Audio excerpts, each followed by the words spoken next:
প্রায় সন্ধে হয় হয়। বকুলবেড়িয়ার নদীর ঘাটে নৌকোর ওপর বসে বসে এক মনে বিড়ি খাচ্ছে চরণ মাঝি। ব্যাপক গরম পড়েছে এবছর, গায়ে যেন ফোসকা পড়ছে দিনের বেলা। তাও এখন এই ঠান্ডা জলের ধারে খেয়া নৌকায় বসে একটু শরীর চুড়োয়। বকুলবেড়িয়ার রাস্তাঘাট সব কাঁচা, গণ্ড গ্রাম্য এলাকা বলতে যা বোঝায় এটা ঠিক তাই।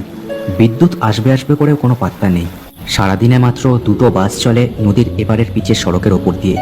এই বিংশ শতাব্দীতে এমন গণ্ড গ্রাম্য এলাকা থাকতে পারে তা বকুলবেড়িয়ায় না এলে কেউ বিশ্বাসও করতে পারবে না। দিনের শেষ বাসটা এসে থামলো বাস ডিপোতে।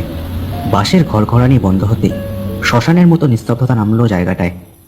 একজন বাবুগোছের লোক কাঁধে ছোলা ব্যাগ নিয়ে বেরিয়ে এলেন বাসের আড়াল থেকে। ধবদুরস্ত চেহারা, চোখে সোনালি ফ্রেমের চশমা, একেবারে কলকাতা শহরে জীব। বাবুটির সামনে দিয়ে মাথায় ঝুড়ি নিয়ে একটা গ্রাম্য লোককে যেতে দেখে তাকে আওয়াজ দিলেন তিনি, এই যে ভাই, একটু শোনো। লোকটি থেমে চোখ গোল গোল করে বাবুটির আগাপাস্তলা দেখলো একবার। এমন শহুরে লোক এই এলাকায় সবসময় দেখা যায় না। আমারে ডাকছেন? আমি তো কিছু করিনি। এত খাবড়ে যাচ্ছ কেন? আমাকে খেয়াঘাটের রাস্তাটা একটু দেখিয়ে দাও তো। তাই বলেন? আমি তো একেবারে খাওয়াতে গেছিলাম। এই তো এই ইটের কাঁচা রাস্তাটা দেখছেন? এটা ধরি একেবারে সোজা নাক বরাবর গেলেই একটা চালা পাবেন। ওটাই খেয়া ঘাট। বাবু এখানে কি ঘুরতে এলেন নাকি? ঘুরতে? এই ধ্যাড় ধ্যাড়ে গোবিন্দপুরে ঘুরতে আসে কেউ? একটা কাজে এসেছি, ব্যাংকাতান্ত্রিকের ডেরায় যাব, একটু দরকার আছে। যাকগে, বাজে কথা বলার সময় নেই এখন, আসি, নমস্কার। বলেই বাবুটি হনহন করে হেঁটে সে জায়গা ছাড়লো। ঝুড়িবাহক লোকটা তেমনি গোল গোল চোখে তার চলে যাওয়াটা দেখলো। ব্যাংকাতান্ত্রিকের মতো অমন চালচুলোহীন কোনো লোকের সাথে যে এমন শহুরে লোক কি কারণে দেখা করতে যাচ্ছে কে জানে। ইটের কাঁচা রাস্তা ধরে বাবু লোকটি গটগট করে এগিয়ে চলল নদীর খেয়ার দিকে। তাকে এই বকুলবেড়িয়ার ব্যাংকাতান্ত্রিকের খোঁজ দিয়েছে তার অফিসের সিকিউরিটি গার্ড হারাধন। এর কথা শুনেই মনে হয়েছে তার এখানে আসাটা দরকার। হারাধনের কথা সত্যি হলে তার বরাত খুলে যাবে একেবারে। লোকটার কথা মতো চালা মতন জায়গাটা দূর থেকেই দেখতে পেল সে। চারটে বাঁশ পুঁতে তার উপর আলগা খড়ের ছাউনি, সামনে নদীর জলে একটা ছোট ডিঙি নৌকা চোখে পড়ল তার। চালার নিচে একটা আধবুড়ো লোক বসে বসে রেডিওতে গান বা নাটক জাতীয় কিছু একটা শুনছে এক মনে। বাবুটি চালার সামনে এসে দাঁড়ালো। বুড়ো লোকটা তাকে দেখে একটু অবাক হলো মনে হলো। কাকে খুঁজছেন বাবু? না, সেরকম কাউকে খুঁজছি না, নদীর ওপারে যাব। ওই মাঝিটা যাবে নাকি বলতে পারবেন? মাঝি যাবে কিনা সে তো মাঝি বলতে পারবে বাবু। তা আপনি যাবেন কোথায়? ওপারের গ্রামে নাকি? আরে না না, আমি যাব হচ্ছে তোমাদের ব্যাংকাতান্ত্রিকের কাছে। শুনেছি নদীর চড়াতেই নাকি ও রাস্তা না, তা কত দূর এখান থেকে? ব্যাংকাতান্ত্রিকের কথা শুনে বুড়োটা রেডিওর আওয়াজটা কমিয়ে দিল। তার কৌতূহল হয়েছে। আগে ও ব্যাটার পুরে এখান থেকে ধরেন গিয়ে নদীতে আধা ঘন্টার পথ, তা হঠাৎ সেখানে যাবেন কেন? আচ্ছা আপনি কে বলেন দেখি? ও জায়গাটা তো আপনার মতো লোকের জন্য নয়। বাবুটি মনে মনে কি একটা ভেবে নিল, তারপর একটা ফোন দিয়ে এটে নিয়ে বলল, আমি আসলে কলকাতার একটা দৈনিক সংবাদ অফিসে কাজ করি। তা এবার হয়েছে কি, আমাদের এডিটর বললেন সবাইকে একটু আলাদা ধরনের খবর জোগাড় করে আনতে। তা হাই আর কি। ব্যাংকাতান্ত্রিক এই বকুলবেড়িয়ায় বেশ পপুলার লোক শুনেছি, তাই চলে এলাম একটা ইন্টারভিউ নেওয়ার জন্য। ও হো, ভাবা যায় আমাদের ওই হাওয়া গোবা ব্যাকাতান্ত্রিক সেও এত বড় হয়ে গেল, তার ইন্টারভিউ নিতে কলকাতা থেকে বাবুরা আসছেন। বাহ বাহ। হ্যাঁ, ওই আর কি। তা ডেকে দিন না ওই ওই নৌকার লোকটাকে, আমাকে ছেড়ে দিয়ে আসুক। যা টাকা লাগবে আমি দেবো। হ্যাঁ নিশ্চয়। ও চরণ, চরণ, ওই বাপ শোন, ওই বাবুরে একটু ব্যাকার ডেরায় পৌঁছে দিয়ে আয়। যা দেরি করিস নি, বাবু কতক্ষণ দিয়ে অপেক্ষা করছে দেখ দেখি। চরণ মাঝি কোনো কথা বলল না, হাতের বিড়িটা দূরে ছুড়ে দিল শুধুমাত্র। তারপর বাবুটির দিকে ঘুরে দেখলো। আসেন, তবে 40টা টাকা লাগবে, আগেই বলে দিলাম। দরদাম আমি করি না, আমার কিন্তু এক কথা। বাবুটি কোনো কথা না বলে এগিয়ে গিয়ে নৌকায় উঠল। নৌকাটা ঘাটের গায়ে লাগানো ছিল বলে কোনো অসুবিধা হলো না তার। মনে মনে ভাবলো তার কাজ হওয়াটা দরকারি। সে 40 কেন, 400 টাকা দিতেও রাজি আছে। চরণ মাঝি বৈঠায় ঠেলা দিয়ে ডিঙিটা ভাসিয়ে দিল নদীর বুকে। গরমকাল হওয়ায় জলের তেমন কোনো স্রোত নেই নদীতে। নৌকাটা তুলতে তুলতে তখন মাঝ নদীতে এসে পড়েছে। মৃদু হাওয়া দিচ্ছে নদীর ওপরে। গরম ভাবটা একটু কম লাগলেও শরীর জুড়োচ্ছে না। চরণ বৈঠা ঠেলতে ঠেলতে একভাবে বাবুটির দিকে দেখে যাচ্ছে। তার মনে জমা হয়েছে তখন 100 প্রশ্ন। তা বাবু, আপনার নামটা কি? খবরের কাগজের লোক নাকি আপনি? শুনলাম তখন। আমার নাম জেনে কি হবে? তা ধরো, আমার নাম সঞ্জয় বসাক। আর হ্যাঁ, ঠিকই শুনেছ, আমি খবরের কাগজের লোক। তা ভালো, কিন্তু হঠাৎ ওই চালচুলোহীন ব্যাঁকা বুড়োর ইন্টারভিউ নিতে এত দূর এলেন যে বড়? কি এমন কীর্তি ঘটিয়েছে সে? তা জেনে তোমার কি লাভ বাবু? চল জলদি আমাকে পৌঁছে দাও দয়া করে। চেনো তো ব্যাকাতান্ত্রিকের ডেরা? হ্যাঁ, চিনি বই কি। ওই মরা শ্মশানের ধারেই দূর থেকে দেখা যায় ওর কুড়েটা। ও জায়গাটা আমাদের মধ্যে সব মাঝিরাই চেনে, বুঝলেন কি না? বেশ, শোনো তবে, আমাকে নামিয়ে দেওয়ার ঠিক 2 ঘন্টা পর আবার ঘাটে এসো। আরো 100 টাকা দেবো। কি, আসবে তো? হ্যাঁ, টাকা দিলে নিশ্চয়ই আসবো, তবে আগাম লাগবে। বলা তো যায় না, ওই ভয়ানক জায়গায় আপনি খাড় ভেঙে মরে পড়ে থাকলেন আর আমি নৌকো ঠেলে হেরিয়ে মরলুম। সেটি হচ্ছে না। সঞ্জয় বুঝল এই জায়গাটা গণ্ডগ্রাম হলেও লোকজন সব যথেষ্ট চালাক চতুর। সে আর কোনো কথা বলল না। এরপর প্রায় মিনিট 10 পরেই নৌকো থেকে নদীর চড়ায় আলো দেখা গেল। নৌকো সেদিকে এগিয়ে নিয়ে চলল চরণ মাঝি। সঞ্জয় বুঝল ওটাই হলো ব্যাকাতান্ত্রিকের কুড়ে ঘর। বাবু, একটা কথা বলবো, ভয় পাবেন না তো? না, নির্বিঘ্নে বলতে পারো। ভয় ডর আমার শরীরে একটু কমই আছে, বুঝলে হে। দেখেন, ওই জায়গাটা কিন্তু মরা শ্মশান, মানে পরিত্যক্ত আর কি। বেকাদা তান্ত্রিক মানুষ বলেই ওখানে টিকে আছে। আমরা সাধারণ মানুষ, আমাদের তো ওসব জায়গায় এড়িয়ে চলাই ভালো। আপনি তাই একটু সাবধানে থাকবেন। বোঝেনি তো সব। কথা বলতে বলতে নৌকোটি ঘাটে লাগলো ঝপ করে। কাদা কাদা নদীর পাড়, ঘাস জন্মে আছে তার মধ্যেই। সঞ্জয় কাঁধের ব্যাগটা সামলে নেমে পড়ল। মাঝে টাকা মিটিয়ে নেমে চারদিকে দেখতে লাগলো সে। অন্ধকার, তবে চাঁদের আলোয় যথেষ্ট পরিষ্কার এখন। ঝিঝির ডাকে গাটা একটু ছমছম করে উঠল তার। সঞ্জয় সাবধানে পা ফেলে আলো লক্ষ্য করে এগিয়ে চলল। ছোট ছোট ঝোপঝাড় হয়ে আছে চারিদিকে। পায়ে চলা রাস্তা, তাল নারকেল গাছগুলো ঠিক যেন ভূতের মতো দাঁড়িয়ে আছে দুপাশে। বাখারির বেড়া দেওয়া কুড়ে ঘরের সামনে এসে দাঁড়ালো সঞ্জয়।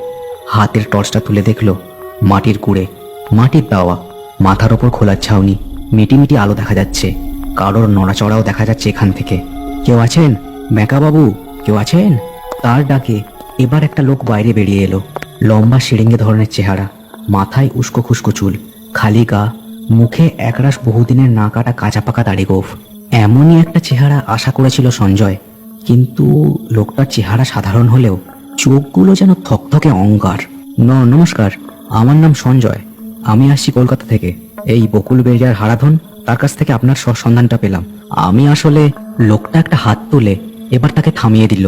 গুলি গুলি চোখে একবার জড়িপ করে নিল আগাপাস্তলা, তারপর বলল, বুঝেছি, আসুন আসুন, গরিবের এই ভাঙা পুরীতে আপনাকে স্বাগতম।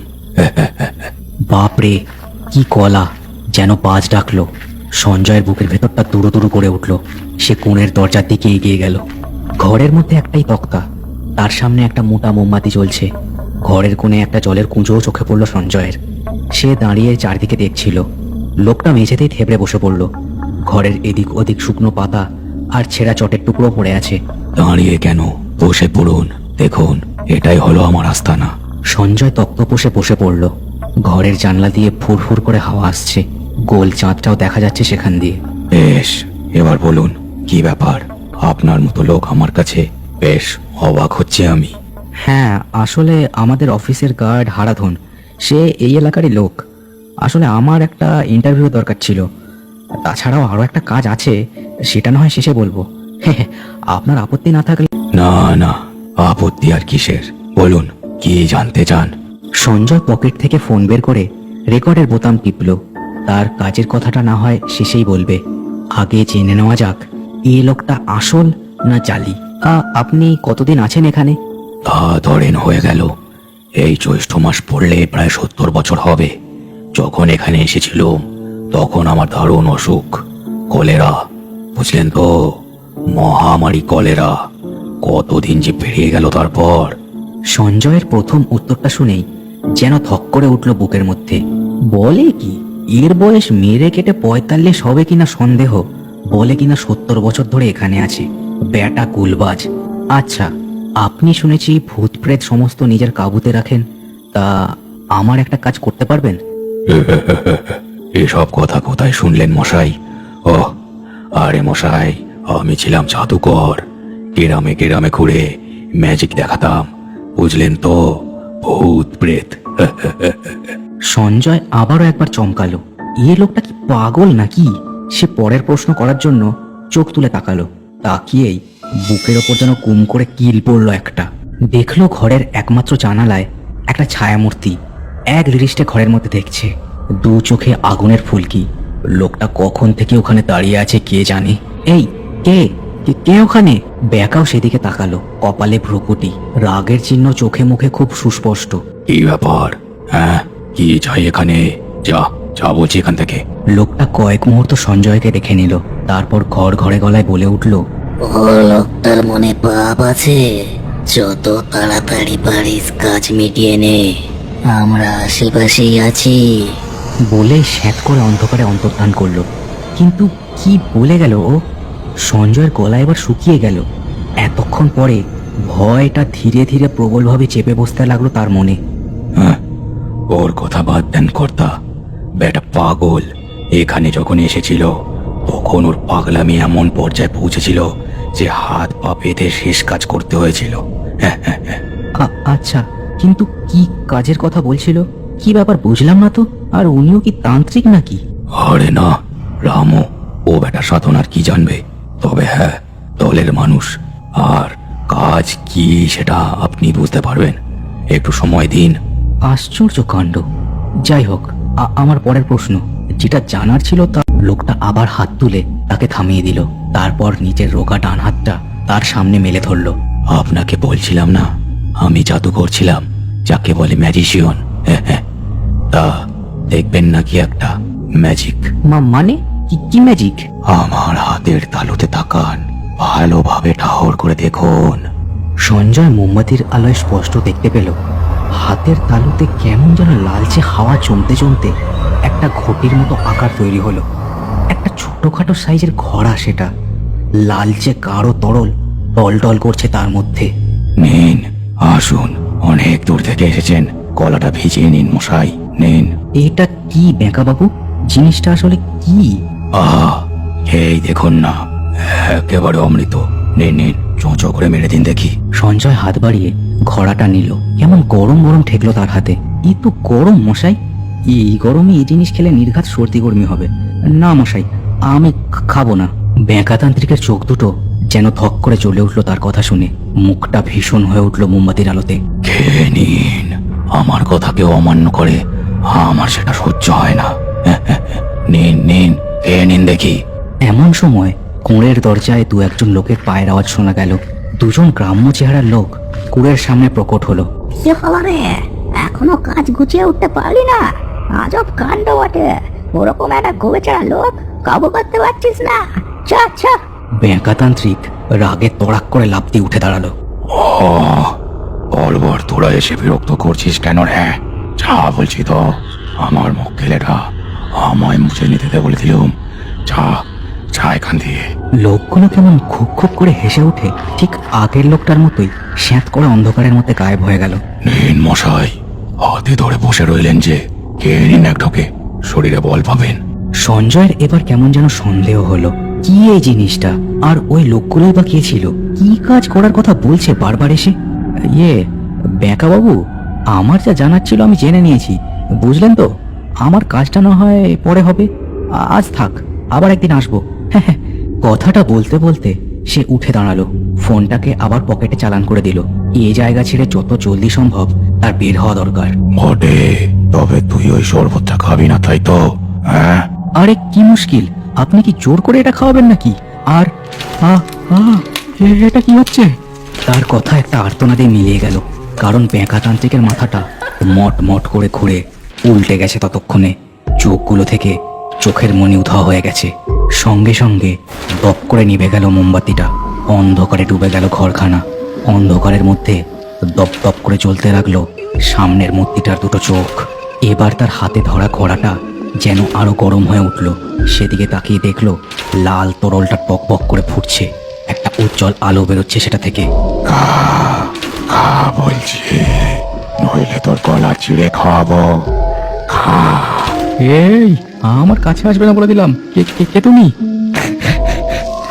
আমি কি হবে তা জেনে চুপচাপ ওটা খেয়ে নে। কিছুক্ষণের মধ্যে আমাদের দলে যোগ দিতে হবে তোকে। এই তোরা কোথায় গেছাম? উঠে আয়, উঠে আয়। কথাটা বলার সাথে সাথেই ঘরের মেঝে ফুঁড়ে উঠতে শুরু করলো একের পর এক ছায়ার দল। দূর চোখ দিয়ে তাদের আলো বেরোচ্ছে অঙ্গারের মতো। দেখতে দেখতে ঘরের মধ্যে যেন দম বন্ধ করা এক পরিবেশের সৃষ্টি হলো। ছায়াদের দলের ফিসফাসের শব্দে পাগল হওয়ার জোগাড় হলো সঞ্জয়ের। রক্ষে করো, কে আছো? বাঁচাও আমাকে, কে আছো? তার চিৎকার শুনে ঘরের মধ্যে একটা হাসির রোল উঠল। ঘরের দেওয়ালগুলো যেন কাঁপতে লাগলো। এরপর বিশাল চকচকে তাঁতের শাড়ি বের করে হাসছে সবাই মিলে। সঞ্জয়ের শরীর যেন জমে যাচ্ছে বরফের মতো এবার। ভালো কথায় খেলি না তো, আয়, আমি খাইয়ে দিচ্ছি তোকে।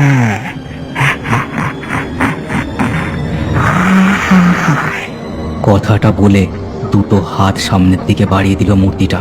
কালো কালো নখের আঙুলগুলো সাপের মতো কিলবিল করে তার দিকে এগোচ্ছে। সঞ্জয় চোখ বুজে ফেলল। তার হাতে ধরা খড়াটা থেকে তখন রীতিমতো গাঢ় লাল উজ্জ্বল ধোঁয়া বের হচ্ছে। থাম তোরা, থাম বলছি। হঠাৎ বিশাল একটা হুঙ্কার শোনা গেল।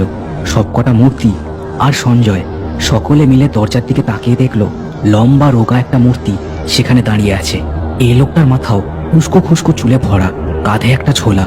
সে দাঁড়িয়ে দাঁড়িয়ে জ্বলন্ত চোখে ঘরের মধ্যে সবাইকে দেখছে। সঞ্জয় এবার থপ করে বসে পড়ল তক্তাটার ওপর।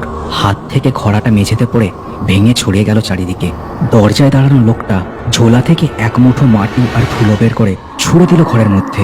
সঙ্গে সঙ্গে ছায়ামূর্তির দল আবার দুমড়ে মুচড়ে মাটির তলায় গিয়ে সেঁধল, যেন চোখের মুখে নুনের ছিটে পড়ল।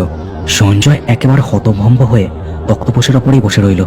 এরপর কখন যে লোকটা ঘরের মধ্যে ঢুকলো আর কখন যে মোমবাতিটা জ্বাললো সঞ্জয় কিছুই বুঝতে পারল না। তার চোখের সামনে যেন একটা খোলা খোলা পর্দা ঝুলছে। চোখে মুখে জলের ছিটে পড়তে আবার যেন জীবিত মানুষের পৃথিবীতে ফেরত এলো সঞ্জয়। চোখ পিটপিট করে দেখলো তার চোখে মুখে জলের ছিটে দিচ্ছে চরণ মাঝি। তার পাশে কপালে ভ্রুকুটি নিয়ে দাঁড়িয়ে আছে সেই লোকটা। ও, ওরা কারা ছিল? আর আপনিই বা কে? আমি কে? যার খোঁজে তুই এখানে এসেছিলিস আমি সেই ব্যাকাতান্ত্রিক।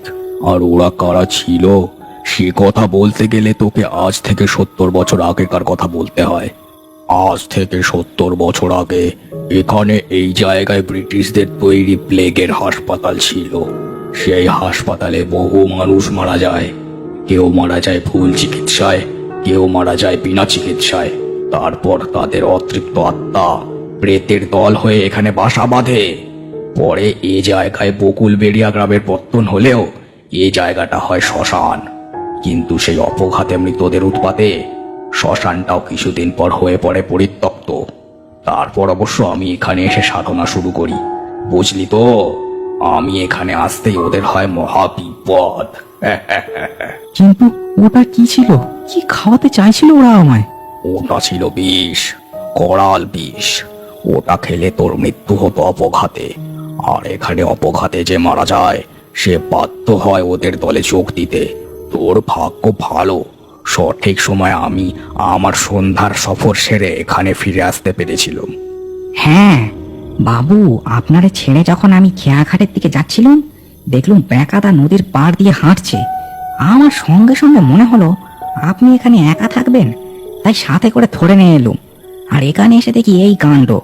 আমি জানি তুই এখানে কেন এসেছিস। তুই তোর অফিসের বড় বাবুর নামে মারণ পান চালনা করাতে চাস আমাকে দিয়ে। এই তো ছিল তোর মনের সুপ্ত বাসনা। আমি জানি মনে পাপ নিয়ে তুই এই শ্মশানে এসেছিস, সেই জন্যই তুই বিপদে পড়লি। যা, দূর হ এবার এখান দিয়ে। এরপর চরণের নৌকাতেই সঞ্জয় ফিরে চলল বকুলবেড়িয়ার ঘাটের দিকে। লজ্জায় মাথা নিচু করে সে বসেছিল নৌকর তক্তার উপর। সত্যি অফিসের বড়বাবুর চেয়ারখানার উপর তার বড় লোভ। তার জন্য সে এত নিচে যে নেমে গেছে নিজেই বুঝতে পারেনি।